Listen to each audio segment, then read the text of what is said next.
Hello everyone, how are you? I hope you will find there.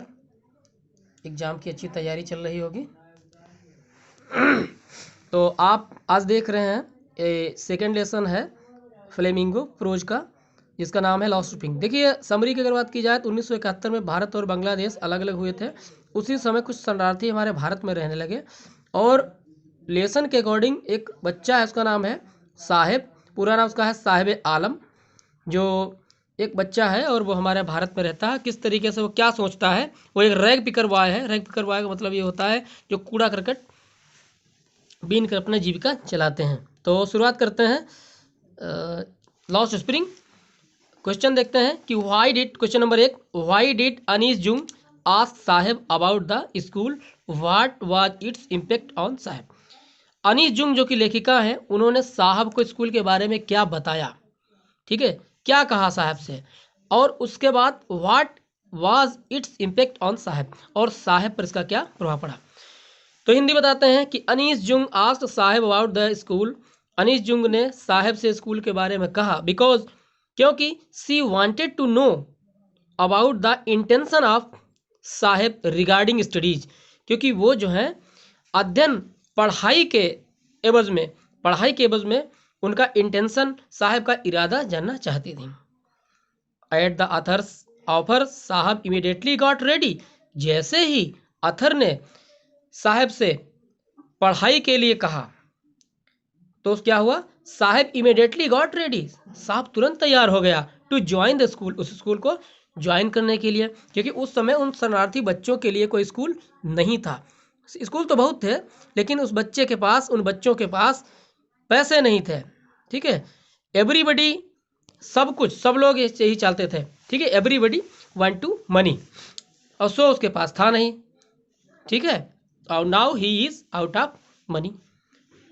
तो though the author offered him non seriously, जबकि लेखिका ने उसे जो ऑफर किया था वो सीरियसली नहीं था। आगे बढ़ते हैं कि why did Saheb and other rag pickers not wear chappals. Saheb और अन्य दूसरे रैग पिकर्स में से कूड़ा करकट बीनने वाले चप्पल क्यों नहीं पहनते थे। What excuse did they give for it. Excuse में से बहाना, इसके लिए उन्होंने इसका क्या बहाना बताया। आगे बढ़ते हैं हिंदी।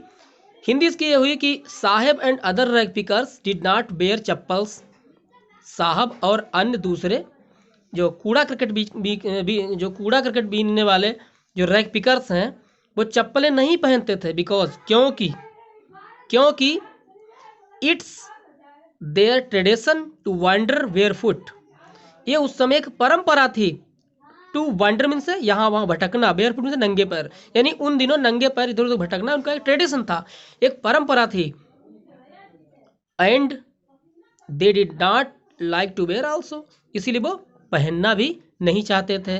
दे एक्सक्यूज दैट, उसके लिए उन्होंने बहाना क्या बनाया कि there mother did not give them from the safe. उन्होंने बहाना बनाया कि उनकी माँ ने जो है उनको सेफ से निकाल के, अलमारी से निकाल कर, ताक से उतार कर चप्पलें नहीं दी, ठीक है। आगे बढ़ते हैं question number 3, how many rag pickers used to live in Seemapuri Delhi. इसका मतलब ये हुआ कि कितने रैग पिकर्स बॉय जो थे सीमापुरी दिल्ली में रहते थे। यूज टू मतलब रहा करते थे। How did they settle there, वो कब से वहाँ रहते थे। तो इन सीमापुरी दिल्ली, यानी दिल्ली की सीमापुरी में more than 10,000 rag pickers used to live.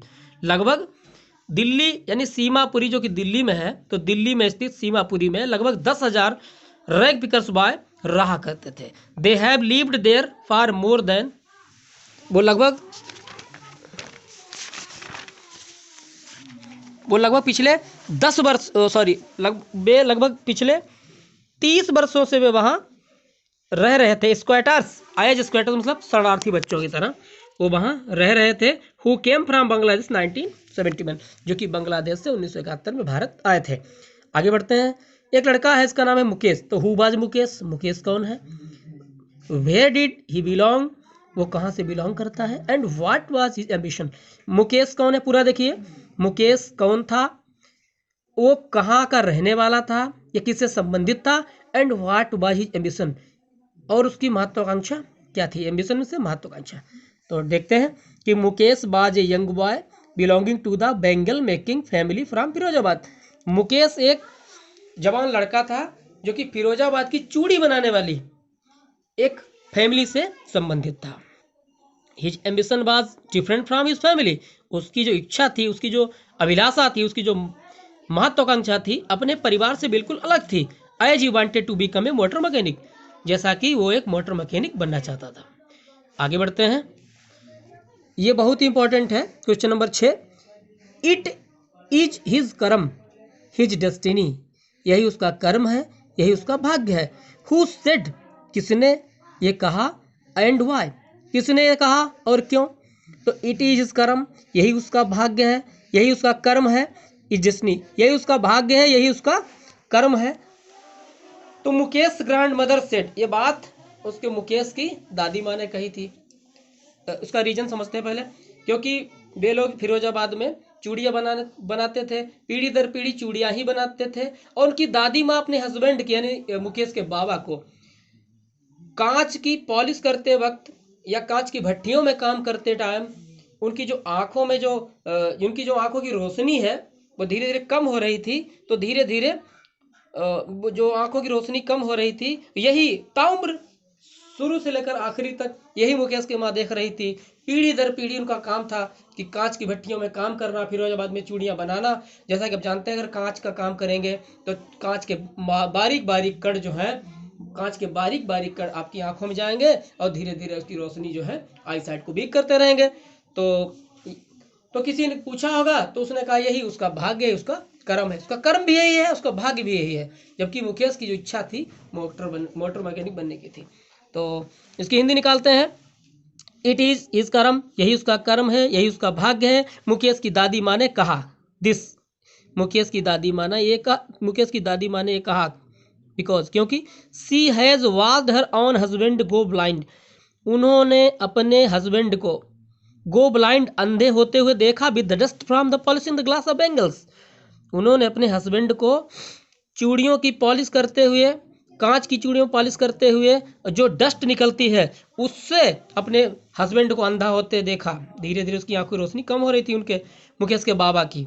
तो she said that God given in age and can never be broken, इसीलिए दादी माँ ने कहा ये देखिए जो उसके कर्म की बात है, ये ईश्वर ने लिख दिया है कि उसको यही करना है। And can never be broken, इस परंपरा को जो पीढ़ी दर पीढ़ी जो परंपरा चलती आई है उसे वो तोड़ नहीं सकता।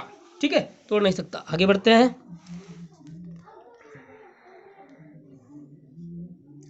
इस क्वेश्चन नंबर 7 को देख लेते हैं, कोई बुरा नहीं है।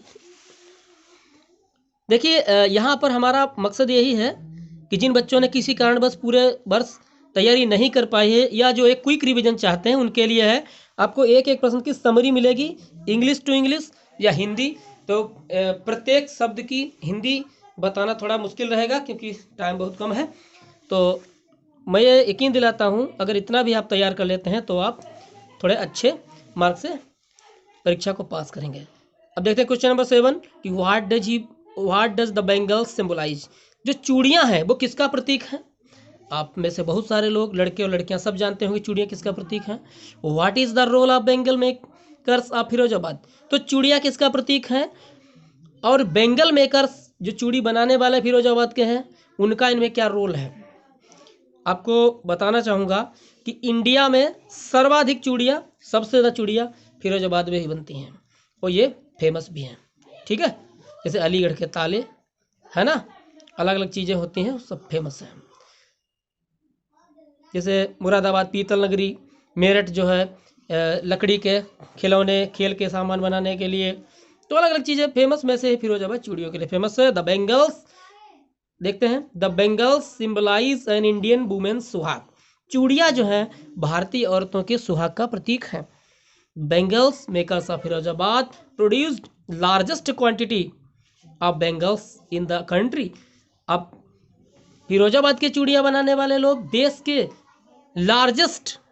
लार्जेस्ट क्वांटिटी यानी एक बहुत बड़ी मात्रा में चूड़ियाँ बनाते हैं। And export bangles to all over the world, और पूरे संसार में उनको एक्सपोर्ट करते हैं, इसका मतलब निर्यात करते हैं। आगे बढ़ते हैं, क्वेश्चन नंबर 9 देखते हैं, आगे बढ़ते हैं। वाई डिड साहब join the job at the milk booth? साहब ने मिल्क की दुकान पर जॉब क्यों कर ली? मिल्क बूथ पर जॉब क्यों कर ली? और what was his paid for इस सर्विस? उसको इस सेवा के लिए, उसको इस सर्विस के लिए कितना रुपया भुगतान किया जाता था, कितना रुपया मिलता था? तो साहब join the milk booth tea stall, साहब ने चाय की दुकान पर या मिल्क बूथ पर नौकरी कर ली। क्योंकि, बिकॉज ऑफ, क्योंकि पॉवर्टी, गरीबी के कारण। There he was paid 800 rupees, उसको यहाँ पर 800 रुपये मिलते थे। एंड ऑल हिज मील्स, तीनों टाइम का भोजन भी मिलता था। But he had to work harder and boundedly, लेकिन उसे यहाँ पर बड़ा कठिन परिश्रम करना होता था, बड़ा नियंत्रण में रहता था। There because he was no longer his own master, क्योंकि वो मालिक नहीं था। ठीक है, एक बार पूरा देखते हैं। साहब ने टी स्टॉल पर या मिल्क के बूथ पर दुकान, साहब ने मिल्क बूथ पर या टी स्टॉल पर नौकरी कर ली बिकॉज ऑफ, क्योंकि उसकी गरीबी, अपनी गरीबी के कारण कर ली, जाहिर सी बात है। और वहाँ उसे 800 रुपये प्रति महीने मिलते थे और तीनों टाइम का भोजन मिलता था। बट लेकिन उसे वहाँ बहुत ही नियंत्रण में और बड़ा कठिन परिश्रम करना पड़ता था, क्योंकि वो उस दुकान का नौकर था, मालिक नहीं। तो आज का वीडियो इतना ही, मिलते हैं अगले वीडियो में जिससे हम पढ़ाएंगे आपको डीप वाटर। तो पढ़ते रहिए, नमस्कार, जय हिंद।